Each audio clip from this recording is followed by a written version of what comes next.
Hello friends, ओम श्री गणेशाय नमः। ओम नमः शिवाय। आप सभी का स्वागत है आपके अपने यूट्यूब चैनल पर। फ्रेंड्स, आज हम आपको इस वीडियो में बताने जा रहे हैं अश्विन मास की कृष्ण पक्ष की कालाष्टमी का शुभ मुहूर्त, निशिता काल, पूजन का समय, व्रत कथा, पूजा विधि और कालाष्टमी के दिन शत्रु बाधा से मुक्ति के लिए क्या चीजें दान करें। इन सब बातों की जानकारी हम आपको इस वीडियो में देने वाले हैं। फ्रेंड्स, वीडियो शुरू करने से पहले आपसे रिक्वेस्ट है, अगर आप हमारे चैनल पर नए हैं और आपने अभी तक चैनल को सब्सक्राइब नहीं किया है तो प्लीज सब्सक्राइब कीजिएगा चैनल को, साथ ही प्रेस कीजिएगा बेल आइकन को, जिससे नए वीडियो से रिलेटेड नोटिफिकेशन आपको तुरंत प्राप्त हो सके। और वीडियो पसंद आने पर वीडियो को लाइक और शेयर जरूर कीजिएगा ताकि सभी भक्तों को इस वीडियो का लाभ प्राप्त हो सके। और कमेंट बॉक्स में ओम श्री गणेशाय नमः जरूर लिखिएगा। हर मास की कृष्ण पक्ष की अष्टमी तिथि को कालाष्टमी का व्रत किया जाता है।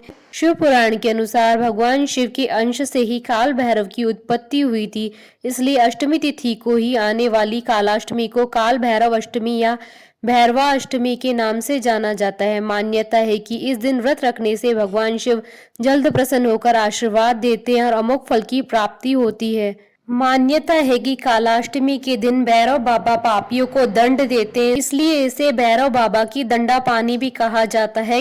काल भैरव की सवारी श्वान अर्थात कुत्ता है, इसलिए इस दिन कुत्ते को दूध पिलाना चाहिए, इससे भगवान प्रसन्न होते हैं। वर्तमान में भैरव की उपासना बटुक भैरव और काल भैरव के रूप में प्रचलित है, लेकिन तंत्र साधना में भैरव के 8 स्वरूपों के बारे में बताया गया है। ये रूप है भीषण भैरव, चंद्र भैरव, क्रोध भैरव, रुद्र भैरव, असितांग भैरव, संहार भैरव, कपाली भैरव, उन्मत्त भैरव। इस दिन काल भैरव की पूजा करने से जीवन की समस्त बाधाएं दूर हो जाती है और काल के भय भी खत्म हो जाते हैं। काल भैरव की पूजा अर्चना करने से नकारात्मक शक्तियां, शत्रु और सभी पापों से मुक्ति मिलती है, साथ ही मनोवांछित फल की प्राप्ति होती है। अगर कोई ग्रह अशुभ प्रभाव दे रहा है तो काल भैरव का व्रत करने से क्रूर ग्रहों का प्रभाव भी खत्म हो जाता है और शुभ फल देना शुरू कर देते हैं। इनकी पूजा पाठ से किसी भी प्रकार का जादू टोना खत्म हो जाता है, भूत प्रेत से मुक्ति मिलती है और भय आदि भी खत्म हो जाते हैं। मान्यता है कि काल भैरव को शनि का अधिपति देव बताया गया है और इनकी पूजा से शनि दोष, राहु केतु से प्राप्त हुई पीड़ा से भी मुक्ति मिलती है। पुराणों के अनुसार काल भैरव शक्ति पीठों की अंगरक्षक के रूप में सदा उनके साथ रहते हैं, इसलिए हर शक्ति पीठ के पास एक काल भैरव मंदिर जरूर पाया जाता है। काल भैरव को खिचड़ी, चावल, गुड़, तेल आदि का भोग लगाया जाता है। कालाष्टमी का यह व्रत रोग, दुख और शत्रु पीड़ा निवारण में सहायक होता है। इस दिन आप काल भैरव की प्रिय वस्तुओं का दान दे सकते हैं, जैसे नींबू, अकोन के फूल, काले तिल, धूप दान, सरसों का तेल, उड़द की दाल, पोहे आदि चीजें। फ्रेंड्स, अब आइए जानते हैं कालाष्टमी की शुभ मुहूर्त के बारे में। हिंदू पंचांग के अनुसार इस बार कालाष्टमी 17 सितंबर 2022 शनिवार के दिन है। अश्विन कृष्ण अष्टमी तिथि प्रारंभ होगी 17 सितंबर 2022 को दोपहर 2:14 पर और अश्विन कृष्ण अष्टमी तिथि का समापन होगा 18 सितंबर 2022 को शाम 4:32 पर।